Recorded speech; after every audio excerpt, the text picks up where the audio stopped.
সুপ্রভাত, good morning বন্ধুরা। Travel with অর্ঘর নতুন একটি ব্লগ নিয়ে আমি অর্ঘ এসেছি আপনাদের সাথে। চলুন আজ আর কলকাতার মধ্যে নয়, একটু হুগলিতে যাই। তা হুগলির তারকেশ্বর থেকে ঘুরে আসি। চলুন এলাম হাওড়া স্টেশন। এবারে আমরা ট্রেনে উঠব 5:55 তারকেশ্বর লোকাল আমরা ধরতে চলেছি। এই দেখুন হাওড়া স্টেশনের কিছু দৃশ্য।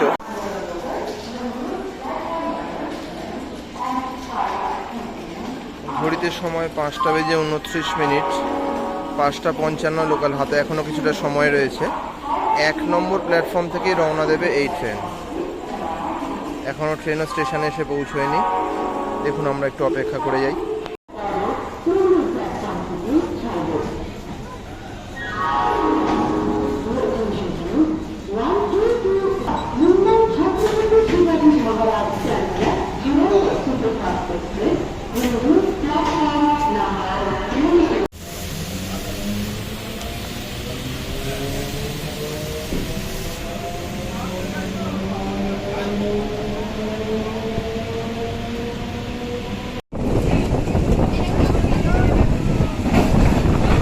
বললাম তারকেশ্বর স্টেশন।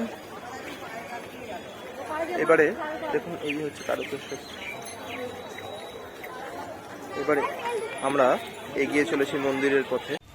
তারকেশ্বর স্টেশন থেকে বাঁদিকে পেয়ানা ইউজের যে টয়লেটটি রয়েছে সেটি বেয়ে আমরা এগিয়ে চলেছি বাইরের পথে, এবং সেখান থেকে আমাদের অটো ধরতে হবে। এই হচ্ছে সেই পথ। বেরিয়ে চললাম তারকেশ্বর স্টেশনের বাইরে।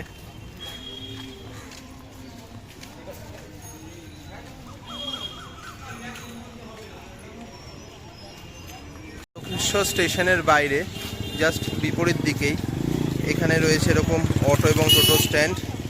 এইখান থেকে আপনারা অটো এবং টোটো করে চলে যেতে পারেন মন্দিরে। চলুন আমরা টোটো থেকে নেমে পড়লাম। 10 টাকা করে ভাড়া নিল এবং আমরা এগিয়ে চলেছি মন্দিরের পথে। চলুন সেই মন্দিরের পথে দেখা যাচ্ছে। টোটো থেকে নেমে এই চলেছি আমরা মন্দিরের পথে। দুদিকে প্রচুর পূজার সামগ্রীর দোকান, ফটো, সমস্ত কিছু ব্যবস্থা রয়েছে এবং আমরা সোজা এগিয়ে চলেছি মন্দিরের পথে। দেখতে পাচ্ছি প্রবেশ পথের শুরুতেই মহিলা লাইন। চলুন আমরা আস্তে আস্তে করে মন্দিরে প্রবেশ করি। দেখুন দুদিকে প্রচুর প্যারার দোকান আছে, লাড্ডু, প্যারা এবং বিভিন্ন রকম পূজার সামগ্রী রয়েছে। এবং মাঝখানে মন্দিরের গেটের ওপরেই অবস্থান করছেন বাবা ভোলানাথ। মন্দিরের টাইমিংটা দেখে নিন। ভোর 5টা থেকে দুপুর 2টো, এবং আবার বিকেলবেলা মন্দির খুলবে এবং রাত্রি 8টা পর্যন্ত তা থাকবে। দেখুন আমরা এগিয়ে চলেছি মন্দিরের পথে।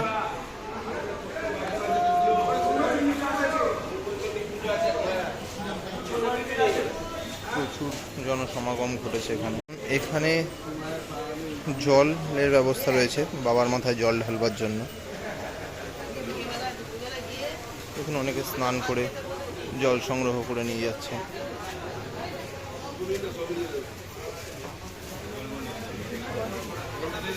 এবং এই হচ্ছে বাবার দুধ পুকুর।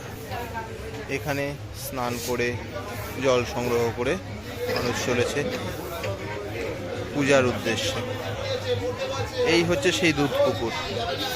দুধ পুকুরের হাত পা ধুয়ে পূজার থালি সামগ্রী সংগ্রহ করে আমাকে প্রবেশ করতে হবে এবারে মন্দিরে। এখানে মন্দিরে প্রবেশ করবার সময় ছেলেদেরকে খালি গায়ে এবং মেয়েরা বস্ত্র পরেই যেতে পারেন।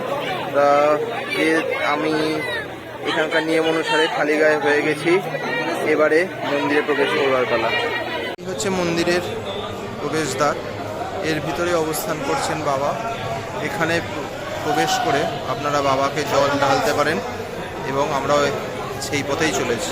মন্দিরে পুজো সম্পন্ন করে আমরা এসে উপস্থিত হয়েছি মন্দিরের পাশেই মা চামুণ্ডা মন্দিরে। দেখুন আপনাদের দেখাচ্ছি। মন্দিরের ভিতরে যেহেতু ক্যামেরার প্রবেশ নেই সেটা আমি দেখাতে পারলাম না। বাবার কাছে আমরা যে টাইমে এসেছি অর্থাৎ একদম সকালবেলা, আপনারাও এই সময় আসতে পারেন। যথেষ্ট ফাঁকা ছিল এবং ভালোভাবে আমরা পুজো দিতে পেরেছি। চলুন এবার চামুন্ডা মন্দিরে আমরা প্রবেশ করি। এই হচ্ছে মা চামুন্ডা মন্দির। আমরা সেই মন্দিরের একদম কাছে এসে উপস্থিত হয়েছি। দেখুন এই হচ্ছে মন্দির এবং এর পাশে এখানে পূজার সামগ্রী পাওয়া যাচ্ছে, আপনারা চাইলে সংগ্রহ করে নিতে পারেন। এই হচ্ছে চামুন্ডা মাতার মন্দির। বেরিয়ে পড়লাম মন্দিরের বাইরে। তা এখানে একটা বিশেষ কথা আছে, যেটা হচ্ছে এখানে দুপুরবেলা রাজবেশ পড়ানো হয় এবং 9টা সাড়ে 9টার সময় মন্দির বন্ধ করে দেওয়া হয় এবং সেই সময় আসল মূর্তিকে দেখতে পাবেন। আপনারা এখানে এসে বাবার মাথায় জল ঢালতে পারবেন এবং সুন্দর করে পুজো দিয়ে বাড়ি করতে পারবেন। আমিও এই মাত্র জাস্ট পুজো দিয়ে, চলুন বাদ বাকির কথা যেতে যেতে বলছি।